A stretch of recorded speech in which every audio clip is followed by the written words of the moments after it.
Greetings, beloved brothers and sisters. In your everyday life, you may find yourself more and more encountering a conflict between you and certain institutions that you've come to count on. Perhaps you've had experiences waiting on the phone to talk to customer service about a mistaken charge on a credit card or a bank fee that you feel is unfair. And even something as neutral as communicating through an email will now be fraught with fraud and scam. And things that seem legitimate turn out to be not legitimate at all.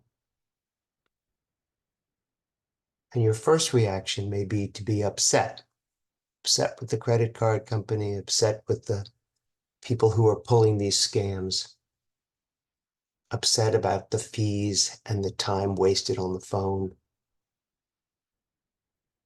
But underneath of that, you'll see that you're actually upset with yourself.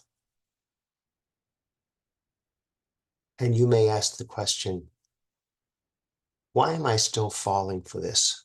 Why am I still not organized enough to manage my life and pay my bills without incurring fees and see scams before they get to me? And how come I'm not farther along? Why am I still stumbling over these marbles in my path?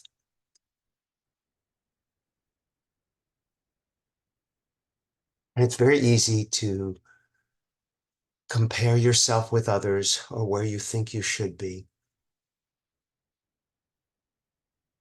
And there is no value in that. Absolutely no value. Try to see it from your Father's perspective. You can't know what you know until you know it.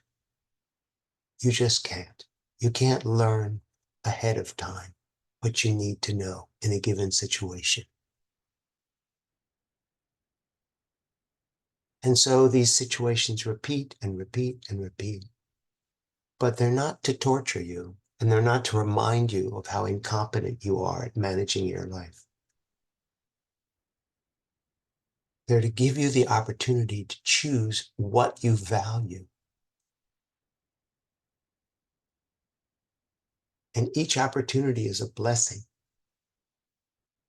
Because when you make the value, when you value peace, when you value clarity, when you value presence, no one can take that from you.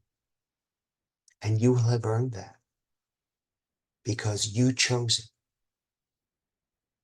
And when you make such a choice, it is its own reward. And you can't value this until you value it. Hearing about it, reading about it, convincing yourself that that's how you are now, a spiritual being who values peace and love, and none of that will be real for you unless you practice it yourself and choose it. Then you'll know what you value by what you choose. Where do you place your attention? What is important to you? Try to see that there is no shame in taking whatever time you need to learn whatever you need to learn. And that the entire arena in which you live is set up to give you the opportunity to choose love, given all other choices, to choose love and to choose peace and to choose forgiveness and to choose acceptance instead of judgment and competition and comparison. And if it takes you longer than you think it should take, so be it. No one else is judging you except you.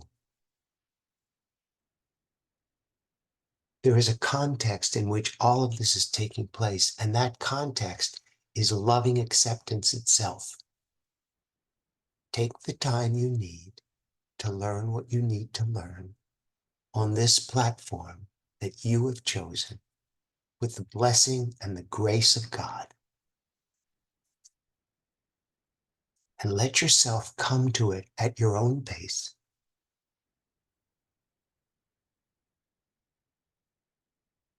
Many years ago, a wise man once said, "When you are content to simply be yourself and not compare and not compete, everyone will respect you."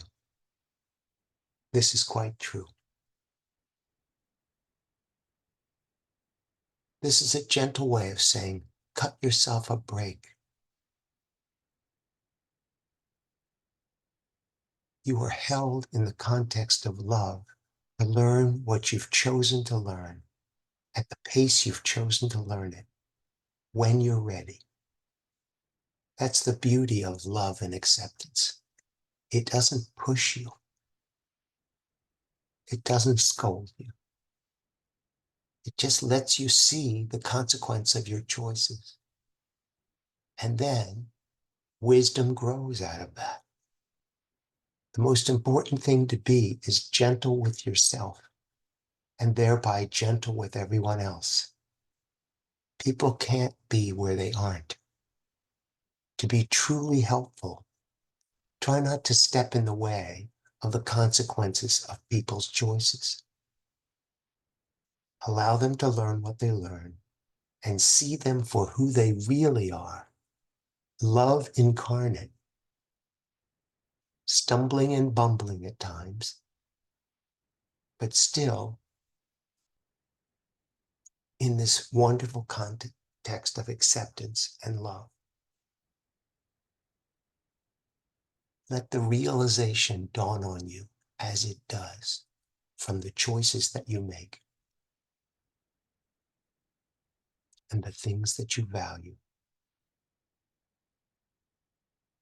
It is all for your benefit, and it is all blessed, as are you, as is everyone. Allow things to unfold and be interested and curious rather than dismayed at what you call progress. You have no idea how far you've already come. I love you very much, and I'll speak with you again soon.